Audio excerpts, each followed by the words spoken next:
Well, it's always a great privilege to bring in my next guest, political journalist John Fund. John, thanks so much for joining me on the U.S. Pleasure. Report. And I want to start out here with the U.S. Secretary of State, Marco Rubio, the hardest working man in show business, who had this great response as it was revealed that the U.S. allegedly struck the 8th drug-carrying boat in its interdiction efforts, this time in the Pacific Ocean.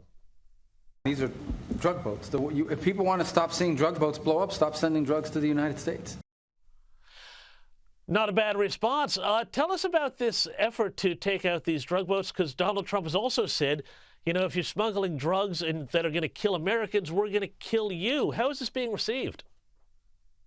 Well, those who practice international law, of course, are appalled. On the other hand, international law has some weaknesses. It doesn't really apply very well to a terrorist organization that is trying to subvert the society of another country.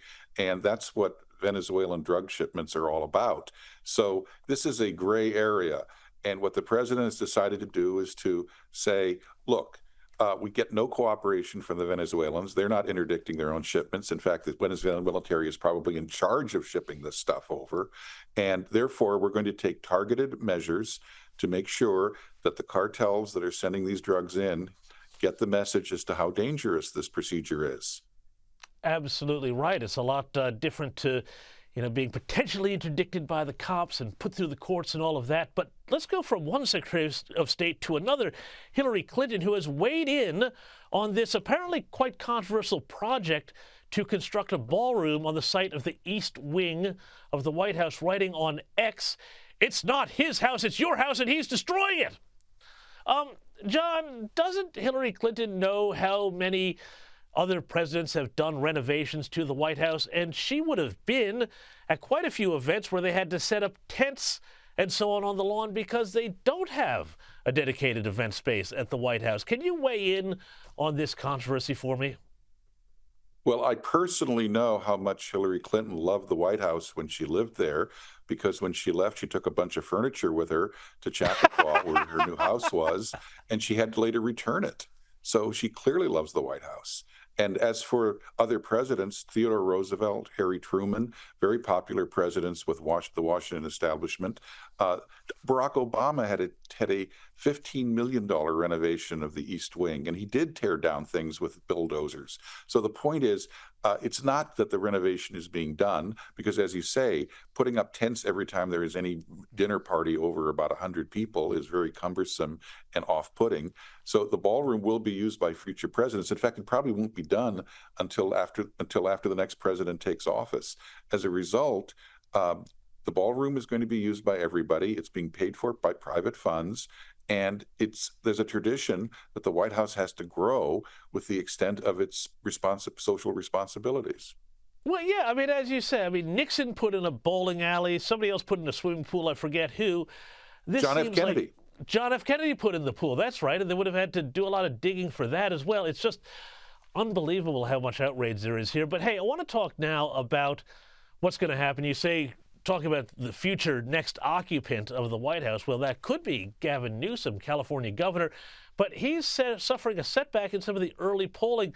According to the Noble Predictive Insights poll, God help me, Kamala Harris is now at 33% with Gavin Newsom at 13%, with AOC and that transport secretary guy, Pete Buttigieg, following up behind. Now, what is happening here? Is there a chance, actually, that the Democrats might go with Kamala, or is this just some noise around her book tour and all of that?